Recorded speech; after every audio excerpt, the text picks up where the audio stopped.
na tutu kwan akɔwiase nkuro bebree so. Nkuro no bi ne Germany, Holland, Belgium, France, Norway, Italy, ɛde de keka ho. Mahu adidibea bebree. Adidibea baako a mahunu na ɛda sononko ne Gold Coast Lounge, Amsterdam, Holland, Memu. Gold Coast Restaurant wɔ Amsterdam Arena, beaeɛ a Ajax Football Club esi wɔn akan. Abrokyire kɔmɔtɔ ɛtɔ so mmienu ɛma yɛkɔhunu owura ɛne owura yere BAWUAH dwumadi a wayɛ de ate ɔman Ghana anim. Beaeɛ hɔ yɛ nsonko. Beaeɛ hɔ yɛ fɛ. Beaeɛ hɔ ɛyɛ baabi a wotu kwan a ɛsɛ otumi kɔgye w'ahome. Wokɔ nsrahwɛ ɛkɔhwɛ deɛ Ghana ni atumi ayɛ ɛno ɛwɔ Amsterdam Arena. Gold Coast Restaurant yɛ Ghana nnuane ahodoɔ nyinaa wɔsa tɔn nsa ahodoɔ nyinaa titiri ne Ghana nsa ahodoɔ no nyinaa ɔmo wɔ bi.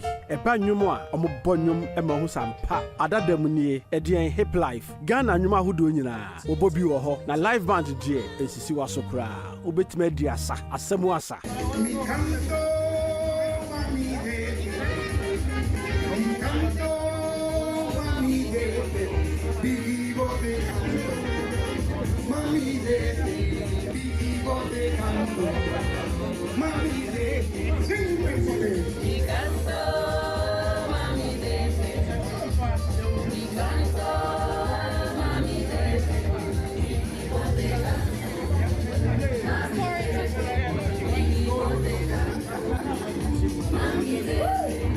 Because Gold Coast Restaurant, let me visit Obroni dia, nanso say Ghana for esutumi ye ade a efe. Nyame ya adom na okudru eye Amsterdam a, bomodin akọ Gold Coast Restaurant na kwohwe wani so ade. Se ohu Ghana ni a wabọ ne homodin a na wabọ na baso. Gold Coast Restaurant ni Amsterdam ni Ghana ni surprising Amsterdam ampa. Mo so fu Kwaku Amankwatia, akuntajo, Abrokyire komo chiame, me say okọ Amsterdam, bomodin na kọ Gold Coast Restaurant.